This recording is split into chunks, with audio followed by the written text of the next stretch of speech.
அஸ்ஸலாமு அலைக்கும். ஃப்ரைடே ஆனாலே எல்லார் வீட்லேயுமே இங்கே பிரியாணி தான் மோஸ்ட்லி கல்ஃப்லலாம். அதே மாதிரி நம்ம வீட்லேயுமே வீக்லி பிரியாணி உண்டு. இல்லை ஒரு சில டைமில் வந்து அது மாறுமே தவிர chicken biryani, mutton biryani, fish biryani அப்படின்னு சொல்லிட்டு பிரியாணி வெரைட்டி தான் மாறுமே தவிர, ஆனால் ஸ்பெஷலான ஃபுட்டு கண்டிப்பாக ஃப்ரைடே அன்னைக்கு இருக்குது. அதே போல் இந்த ஃப்ரைடேக்கு நான் வந்து ரெடி பண்ணது வந்து ஜீரக சம்பா அரிசி போட்டு காடகு பிரியாணி தான் ரெடி பண்ணலாம் அப்படின்னு சொல்லிட்டு ரெடி பண்ணிகிட்ருக்கேன். இதுக்கு வந்து நான் ஜீரக சம்பா அரிசி வந்து ஒரு 3.5 கப் அளவுக்கு அரிசி எடுத்திருக்கேன். இது வந்து நம்ம வாஷ் பண்ணி ஊற வச்சிடலாம். நல்ல தண்ணி போட்டு காடை எடுத்து நான் வாஷ் பண்ணிட்டேன். காடையில் எப்பயுமே வாஷ் பண்ணதுக்கப்புறம் கொஞ்சம் ஒரு 1/2 ஸ்பூன் மஞ்சத்தூள் போட்டு தண்ணி போட்டு நம்ம வச்சிட்டோன்னா அந்த கொஞ்சம் ஒரு மாதிரி ஒரு வாடை அடிக்கும்னு வாங்க, அந்த வாடையுமே போயிடும். பிரியாணி தாளிக்க ஸ்டார்ட் பண்ணிடலாம். தேவையான அளவு நெய் சேர்த்துக்கோங்க. தேவையான அளவு ரீஃபண்ட் ஆயில் சேர்த்துருக்கேன். 4 பட்டை, 4 ஏலக்காய், 4 கிராம்பு சேர்த்துருக்கேன். 2 பச்சை மிளகாய் சேர்த்துருக்கேன். 3 பெல்லாரி வெங்காயம் வந்து நல்லா நீட்டமாக ஸ்லைஸ் பண்ணி பிரியாணிக்கு சேர்க்குறா போல் சேர்த்துருக்கேன். இப்போ நம்ம பண்ண போகிற அரிசி அளவு பார்த்தோன்னா வந்து 3/4 கிலோ இருக்கும். ஸோ 3/4 கிலோவுக்கு வந்து ஒரு 3 பெரிய வெங்காயம், அதே அளவுக்கு தக்காளி சேர்த்துக்கோங்க. 3 பெரிய தக்காளி சேர்த்துக்கிட்டிங்கன்னா ரொம்ப கரெக்டாக இருக்கும் அந்த மெஷர்மெண்ட்டு.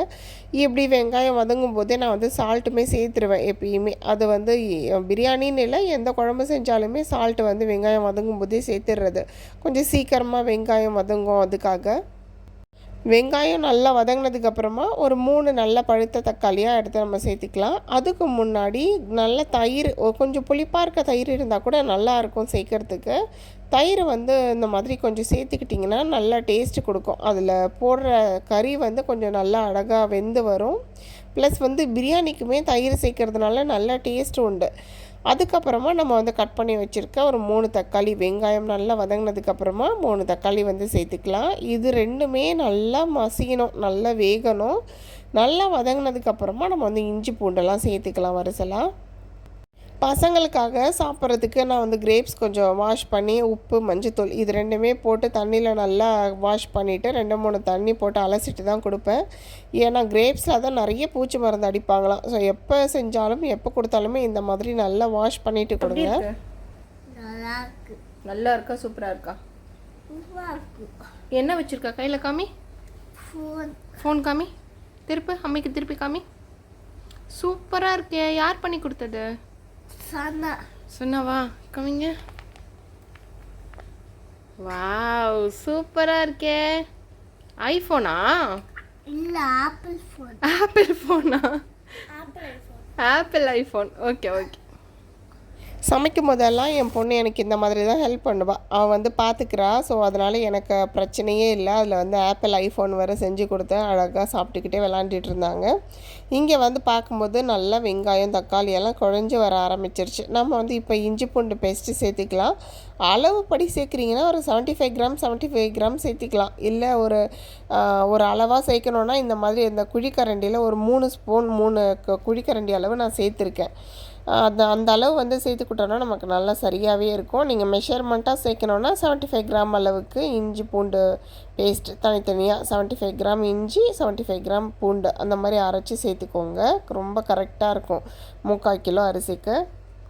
இது நல்லா வதங்கினதுக்கப்புறமா நல்ல பச்சை ஸ்மெல் போனதுக்கப்புறமா மசாலா பொருள் கொஞ்சமாக ஃபார்மாலிட்டிக்கு மஞ்சள் தூள், 1 ஸ்பூன் அளவுக்கு மிளகாத்தூள், 1/4 ஸ்பூன் அளவுக்கு சீரகத்தூள், 3/4 ஸ்பூன் அளவுக்கு காடை சேர்த்துருக்கோம்ல, அதனால் 3/4 ஸ்பூன் அளவுக்கு கரம் மசாலா. 3/4 கிலோ அரிசின்றதுனால அதுக்கு தனியாக 3/4 ஸ்பூன் அளவுக்கு கரம் மசாலா சேர்த்துருக்கேன். இது நம்ம சேர்த்ததுக்கப்புறமா கொஞ்சமாக தண்ணி கலந்துக்கலாம். இது நான்ஸ்டிக் பேனுன்றதுனால அடிப்பிடிக்கல. பட் நம்ம சாதாரணமாக பாத்திரத்தில் செய்யும்போது கண்டிப்பாக அடிப்பிடிக்கும். அந்த டைமில் கொஞ்சமாக இந்த மாதிரி தண்ணி சேர்த்து நல்லா கொதிக்க விடுங்க.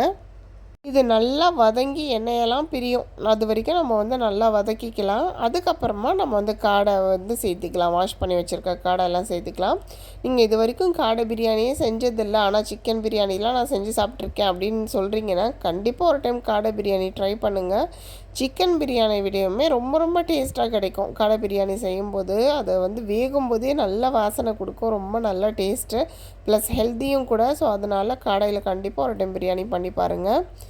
இந்த மசாலா நல்லா வெந்து எண்ணெய்லாம் பிரிஞ்சு அழகாக அந்த காடையும் சேர்த்து நல்லா கொதிச்சுக்கிட்டு இருக்கு. காடை வந்து ஓரளவு அதுக்கப்புறம் நம்ம வந்து ஒரு கைப்பிடி அளவுக்கு புதினா, கொத்தமல்லி, தழை எல்லாமே சேர்த்துக்கலாம்.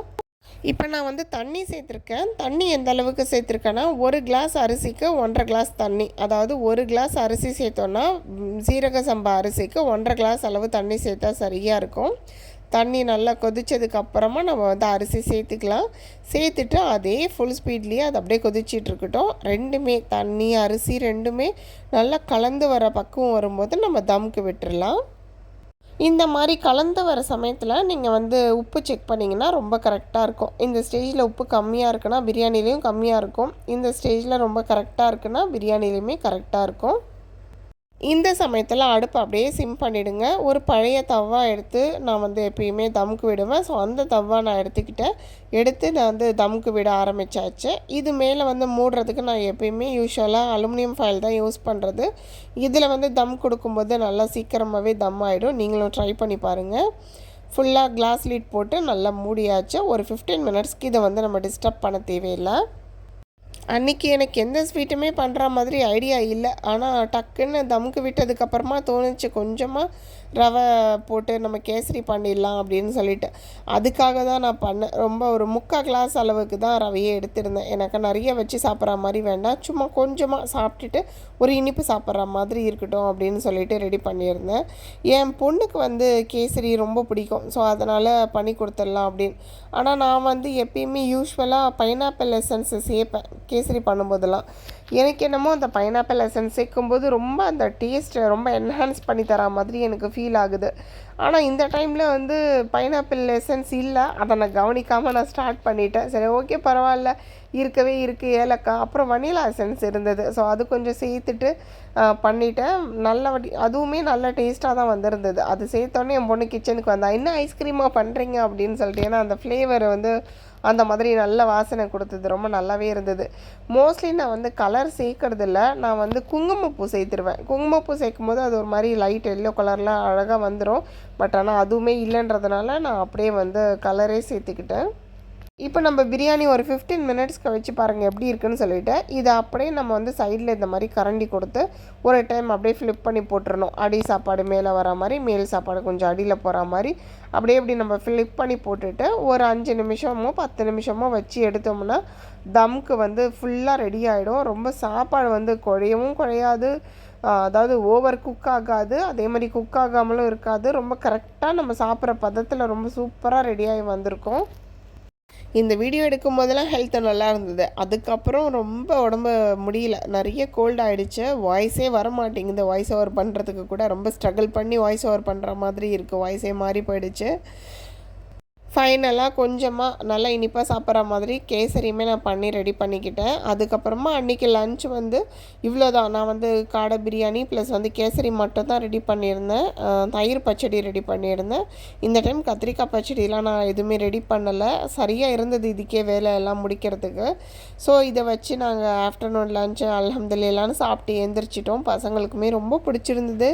எல்லாருமே ரொம்ப டேஸ்ட்டாக இருக்குது, நல்லா வந்திருக்கு அப்படின்னு சொல்லிட்டு சொன்னாங்க. சமைக்கிறத விட பெரிய வேலை என்னன்னாக்கா, இந்த சாமான்லாம் கழுவி வச்சுட்டு எல்லாத்தையுமே க்ளீன் பண்ணி வைக்கிறது தான். எனக்கு வந்து அதை அப்படியே போட்டு வச்சுருந்தா ஏதோ தலையில் ஃபுல்லாக நான் 4 கல் கட்டி வச்சுருக்க மாதிரியே ஒரு ஃபீலிங்லேயே இருக்கும். ஸோ அதனால் ஈவினிங் நான் ஃபுல்லாக எல்லா பாத்திரமுமே வாஷ் பண்ணிவிட்டு அப்படியே ஒரு டைம் கிச்சன் ஃபுல்லாக க்ளீன் பண்ணி விட்டுட்டு, இன்றைக்கி வந்து காடையோ மீனோ இந்த மாதிரி நான்வெஜ் திங்ஸ்லாம் சமைக்கும்போது கொஞ்சமாக சாம்பிராணி புகை போட்டு விட்டுருவேன். பத்தியோ இல்லை சாம்பிராணியோ போட்டு விட்டுருவேன் அந்த வாசனை போகணுன்னு.